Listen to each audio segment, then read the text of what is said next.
బెజవాడ ఇంకా జలదిగ్బంధంలోనే ఉంది. విజయవాడ భవానీపురంలోని ఇళ్లను వరద నీరు చుట్టుముట్టింది. బాధితులకు ఆహారం, నీటిని ప్రభుత్వం అందిస్తోంది. మరింత సమాచారం మా ప్రతినిధి సూర్యారావు అందిస్తారు. విజయవాడగా మారింది. ఏ వీధి చూసినా, ఏ రోడ్డుపై చూసినా నీళ్లే కనిపిస్తున్నాయి. ప్రజల కళ్ళల్లో కన్నీళ్లే కనిపిస్తున్నాయి.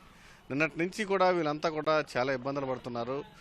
మనం బుడమేరు వంతెన వల్ల, బుడమేరు వాగు వల్ల సింగనగరు, రాజీనగర్ కాలనీ, కండ్రిగా ఈ ప్రాంతాలు ఇబ్బందులు పడితే, కృష్ణానది ఎక్కువ పొంగి పొరలడం వల్ల, కట్ట తెగిపోవడం వల్ల ఇక్కడ భవానీపురం మొత్తం అంతా కూడా జలమయంగా మారింది.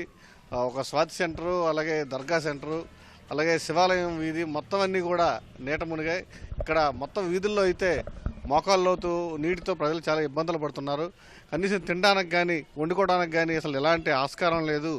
మొత్తం నీరంతా కూడా చేరి ఇళ్లల్లోకి ప్రవేశించింది. మొత్తం దాన్ని పక్కకి బయటికి తోడుదామన్నా కూడా అవకాశం లేని పరిస్థితి నెలకొంది. గతంలో ఎన్నడూ ఈ పరిస్థితి లేదు.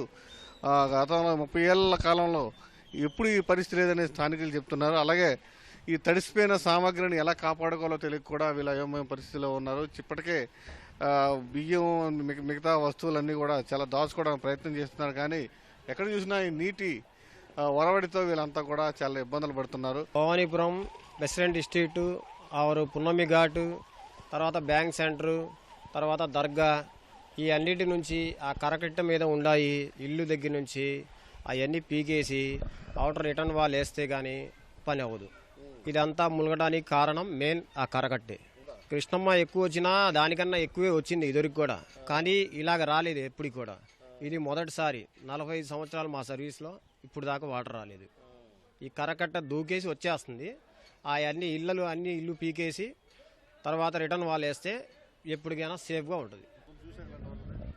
సార్ ఇంతకుముందు చూసాం సార్ గతంలో కూడా, బట్ ఇంతలా రాలేదు, ఇళ్ల దాకా రాలేదు. జస్ట్ ఆ కట్ట నుంచి అటు నుంచి అటు వెళ్ళిపోయేది. సో బుడమేరు వంతెన గేట్ తెగిపోవడం వల్ల ఆ రోడ్డు మీద నీళ్లు కూడా ఇటేపు వస్తున్నాయి ఇళ్లలోకి. ప్లస్ ఇంకో విషయం ఏంటంటే అటేపు రివర్ కూడా కొంచెం లోతుగా వచ్చే ఛాన్స్ ఉంది.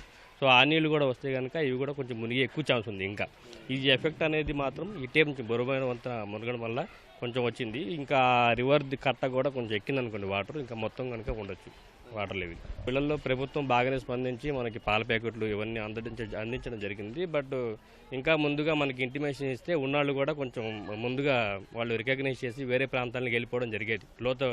హైగా ఉన్న ప్రాంతానికి అయితే వెళ్ళిపోవడం జరిగేది. వరద విలయంతో మొత్తం స్కూల్ పిల్లలకు కూడా పాఠశాలలో సెలవు ప్రకటించారు కలెక్టర్ ముందుగానే. అలాగే చాలామంది సుదూర ప్రాంతాలకు వలస వెళ్ళిపోతున్నారు.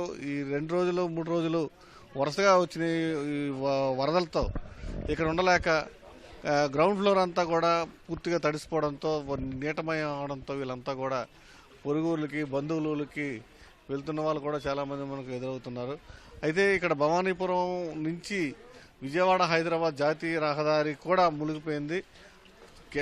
దాదాపుగా 2 కిలోమీటర్ల మేరకు ఈ రాకపోకలు అయితే స్తంభించాయి.